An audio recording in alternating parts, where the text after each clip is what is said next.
someone. Alright, good evening, ladies and gentlemen. Thank you for coming. Purpose of my request today for your presence is to perform a speech. I have three speech requirements for an oral communications class. I have performed one. This will be my second. This is to be an informational speech. I am to inform you today on online predators.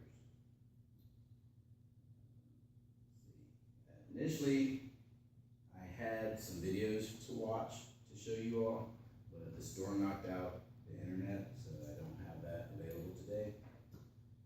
So we will start with, everyone needs to know and understand what an online predator is.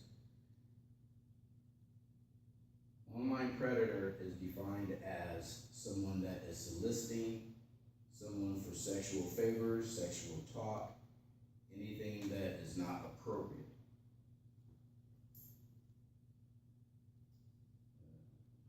As parents, grandparents, we need to have the knowledge and the ability to help ourselves and to get to understand how the World Wide Web works so we can protect ourselves and our family, basically our children that are coming up, the next generation, so they can understand the importance and some of the effects that happen with online interactions of people that you don't know.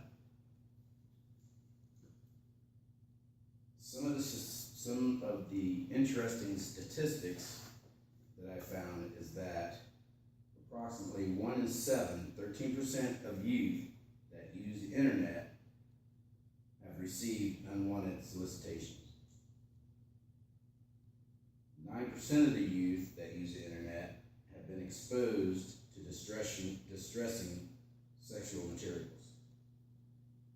These are things that are just happening when you just put in, say, anything that starts with SE will follow with X, and that just pretty much follows it. That's what comes up. That's basically what they're referring to as far as having encountered it. Not necessarily purposely, but just in a general process of using the internet.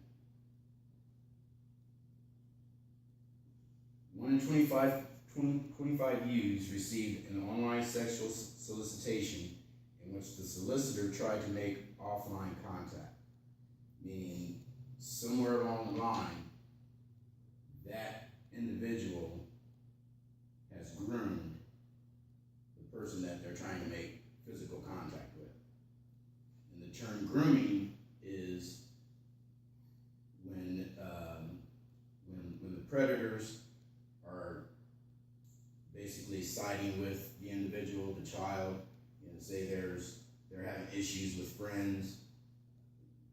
The predator may come across, well, I can't believe your friend said that to you. That's not a friend. A friend wouldn't say that. The next thing you know, you're getting calls that you don't recognize the numbers or even the names. These are signs that allow you to pick up and that you should be aware of for the safety of your child while they're online.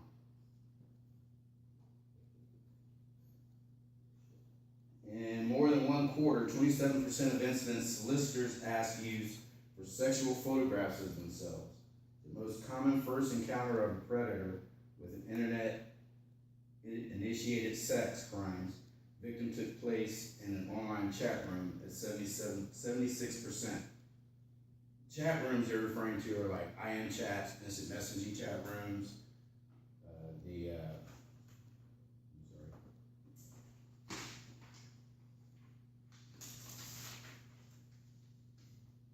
instant messaging chat rooms, IMs, different Yahoos, messengers, Windows Live messengers, and American Online IM, or American Online IM instant messaging. Those are rooms that have access. It's totally free.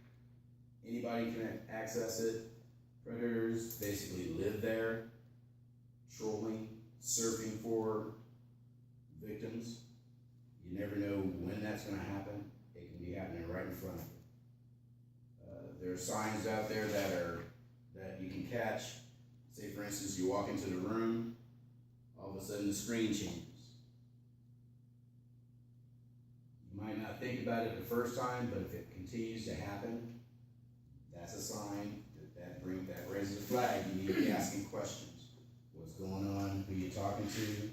Get to know who your children are talking to. Look at their list, their friends list, who they have befriended, who are they friending on Facebook, and whatnot. 72% of teenagers and young adults believe that digital abuse is something that should be addressed by society. 11% of teenagers and young adults say they have shared naked pictures of themselves online or via text messaging. Myself, my wife, when it came to our children having the technology, our youngest did not see a cell phone, his own cell phone, until he was at least 16, maybe 17.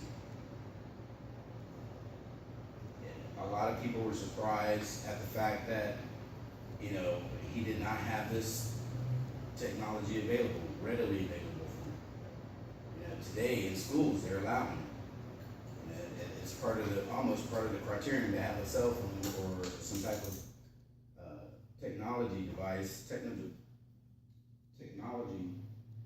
technical device that allows them to communicate without being detected.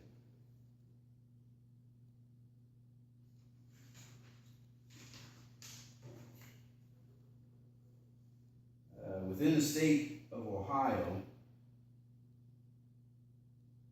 online solicitation is a felony offense. You can find that in Ohio Revised Code 2907.07 under importuning, 2907.05 gross sexual imposition, 2907.04 corruption of a minor.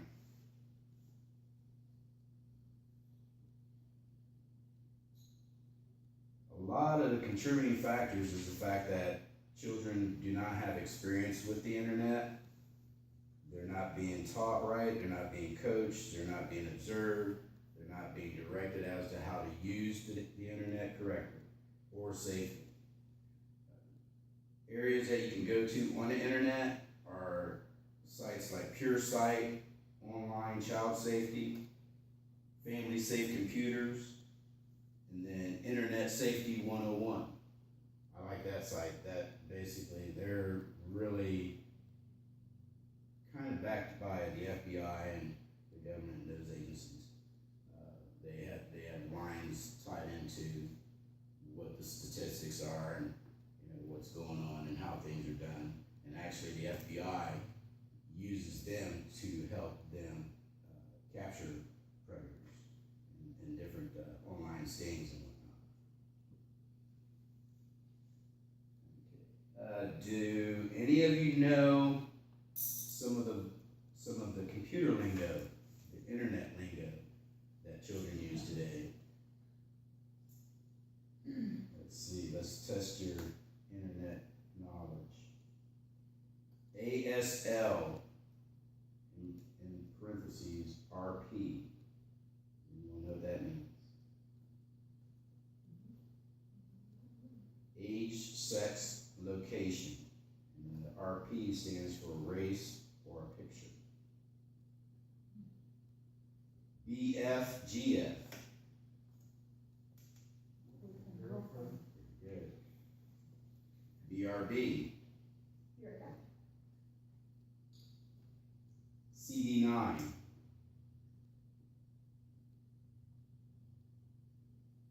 That's code 9, means parents are around.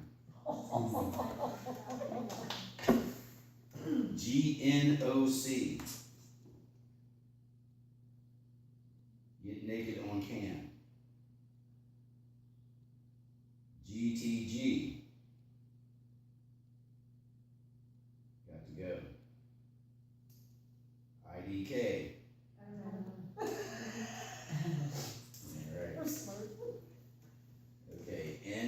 parentheses, an L.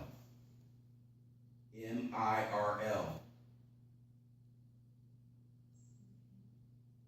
Let's meet in real life.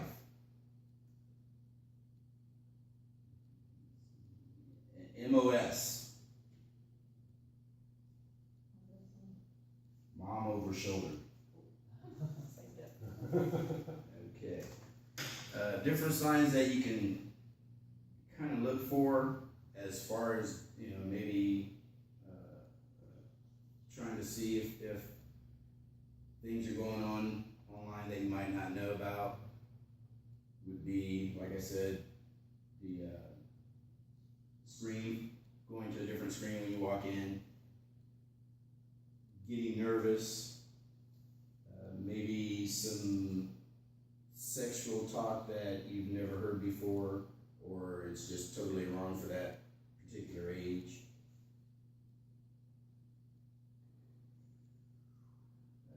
Other noticeable changes: behavior in friends, who they're hanging around with, who they're maybe not hanging around with as much. Say, for instance, a very good friend, and you know that's a good friend. All of a sudden, there's something wrong. There's not so much interaction between the two. Those are red flags that come up to say something has changed. Something's different. And these are the things that happen on the internet. There are people out there today that are totally destroyed mentally and emotionally because they did not know the dangers that lurk on the internet. You can find a lot of this information online. A couple of the sites that have the lingo that you might be interested in, and this all also pertains to the new cell phones that are out there that kids have.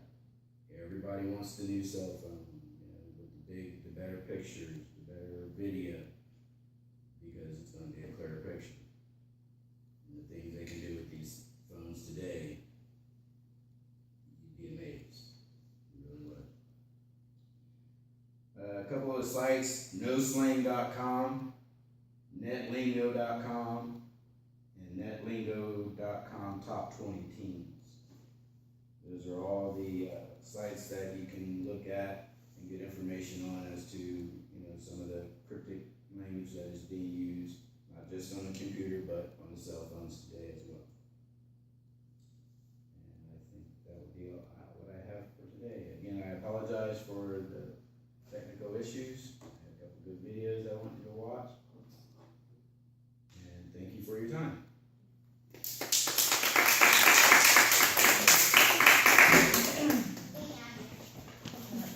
Run, Asher, run.